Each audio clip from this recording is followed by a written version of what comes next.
what a game of basketball that actually was. I watched that entire Spurs. This is the Spurs versus the Suns game. I watched that entire game from start to finish, except for the start. I missed the first 3 minutes, I think, because I fell asleep because I'm an idiot. And what a game from the first half being like what a tale of two different halves, two completely different halves of basketball right there were played.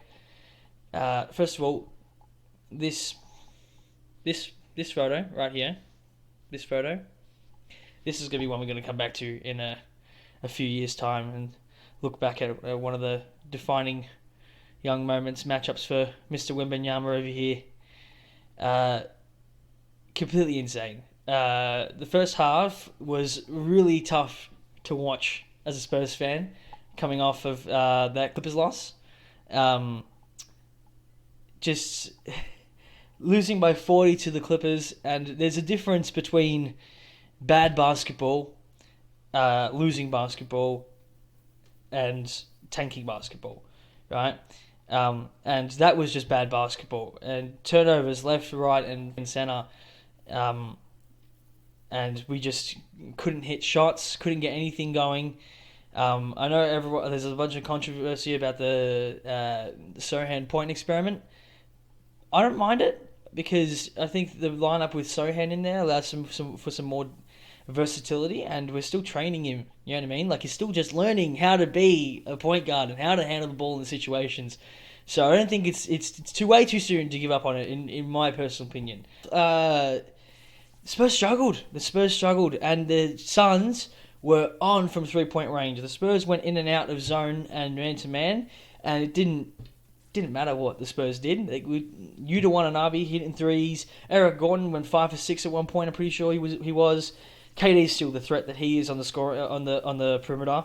The Spurs again, it's kind of felt like the same thing from the Clippers loss. 18-point first quarter only. 18 points from NBA players. It's just Keldon had to do a lot of the offensive load. I think he had something around 14 points to end the first half, which was the most, I'm pretty sure, on our team. Devin started 2 for 7. Wemby 0 for 5. Wemby looked very assertive, and so the two key takeaways I had from that first half for Wemby were his lack of assertiveness, because there's a difference, right? About 90% of the time, I would say, that I've seen so far in the 4 games we've played, there's a difference between Wembanyama being assertive or non-assertive and the team not finding him. And for about 85-90% of the time, it's been the team not finding him. Today, in that first half, he was... And I understand that he's got a nice overall game to him. He can pass the ball, he can defend, he can shoot, he can do all... We all know that, right?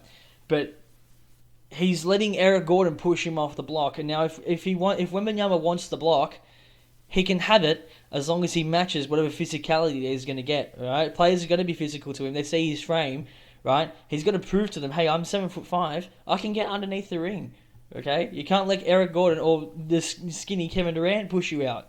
You know what I mean? And 4 turnovers in that first half. Again, 0-5 shooting. Not a very good first half for 1 of 5 shooting, or 1 of 6 shooting, I think, because he got that ridiculous dunk on Eubanks at the end of that half. Bloody insane. Again, he just does stuff that makes you think, like, it throws up your hands and you're like, what the hell just happened? Like, actually, what just happened? And then the second half started, and you could tell the Suns went easy, you know what I mean? And that's good, because it's a young team like the Spurs, they'll take advantage. Every single day of the week, they'll take advantage of that.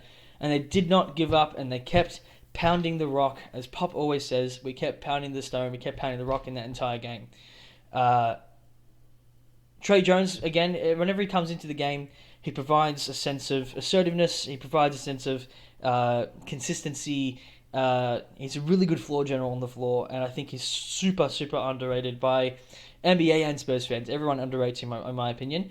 I don't mind him coming off the bench for Sohan. Again, Sohan needs to learn how to, grow into that role of becoming a lead ball handler, if they want him to be that, right? Which clearly they do, starting him at the point. But then, the Suns got lackadaisical. The Spurs went on I think a quick 10-2 run and cut the lead down to 12 from 20. I think something like that. Trey Jones hit the floor, so you can tell that he provides a lot of good stuff when he's on the floor. Keldon Johnson was I don't care what anybody says. I don't want to hear the hate if there's any hate for him. What a game. That man was freaking phenomenal today. 10 of 20 shooting, I'm pretty sure. Shots when no one else really could. Providing offense when no one else could. Again, being assertive, attacking the rim, finishing well at the rim. I love Keldon. He's so good. And he can definitely, I think this core that we have here of Wembanyama, Devin, and Keldon have got real potential as a 1, 2, and 3 option, especially going forward and growing together. He needs to work on his defense. He got blown by multiple times in this game, but he did, in my opinion, I think he's shown a lot of improvement in terms of using his upper body strength and using his strength to get into defenders and make them feel uncomfortable on the floor. Push them out of their position a little bit. It's after they start dribbling, they find they can get around him, and so we need him to be more consistent on the defensive end, which I'm sure he knows as well, and he's probably working on heavily. And so Wemby came back in. I saw he sat a lot of that fourth quarter, and I was getting concerned that he wouldn't come back in that game, but thankfully he did. Played the 5.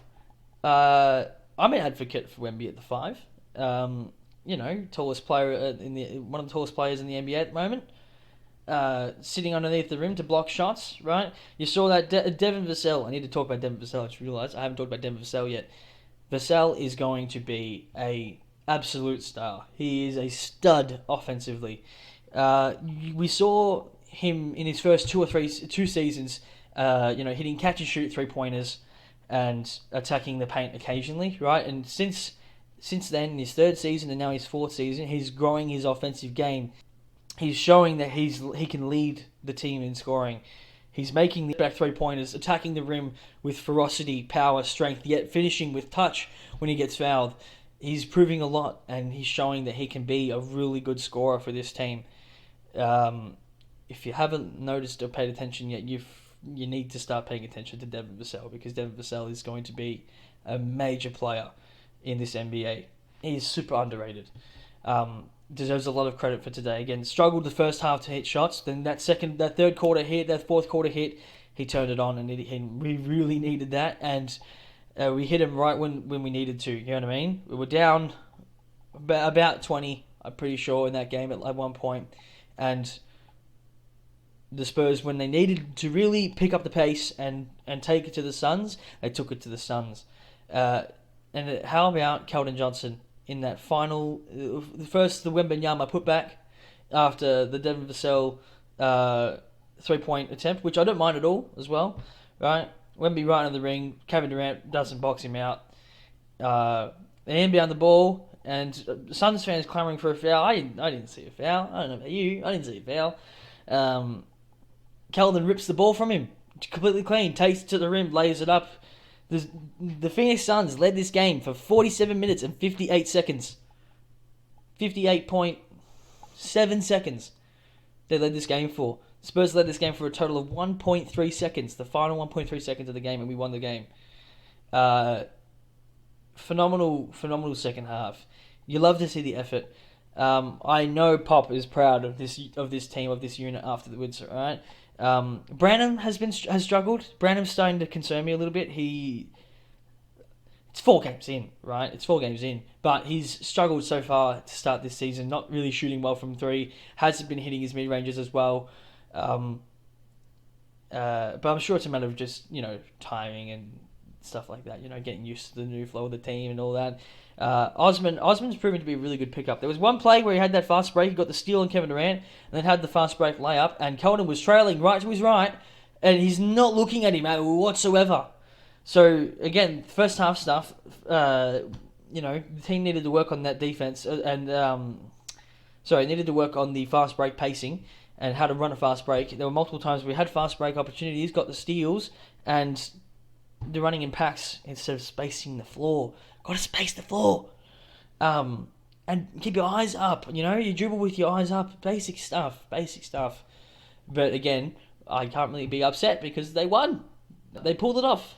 They pulled off the win against a really tough team. I understand they didn't have Bradley Beal, didn't have Devin Booker, but this team, especially Keldon, Devin, and Wembanyama, are proving that as those three will not let games die. Those three can win a game against anybody in this league. Now, I'm not saying the Spurs are going to win 50 games or anything like that. All right, still we're going to rebuild. You know what I mean? Still, we just got the franchise guy. We've got the core pieces. We're seeing how far, like, what the development is, but this team proved today that they can take it to any team. If you're going to take the Spurs lightly, you can do that. That's fine. The Spurs will take advantage and they will come back and take the game. Okay. So yeah, I just wanted to give my thoughts on the game. Thanks for watching. I hope you enjoyed. See you later.